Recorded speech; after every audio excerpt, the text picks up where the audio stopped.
Yusuf alayhissalomni olib borishdi. Qul bozorda navbatga qo'yib qo'yishdi.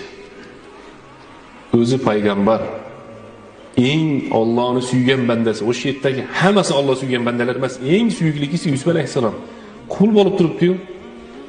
Olib qoling, kelib qoling. Atini ham bilmayman, mashinani ham avvalilar o'tdim berib o'raman deyapti. Yusufligini ham bilmayaptilar. Nihoyada nima bo'ldi? Bir necha yillar o'tdi. Ij'alni ala khazainil ardi.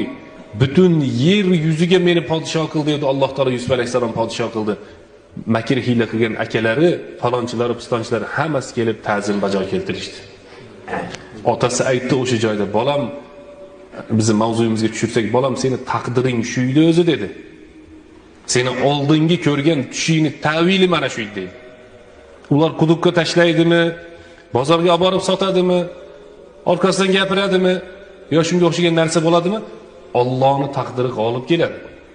Va Alloh taoloning taqdiri birinchi o'rinda turadi.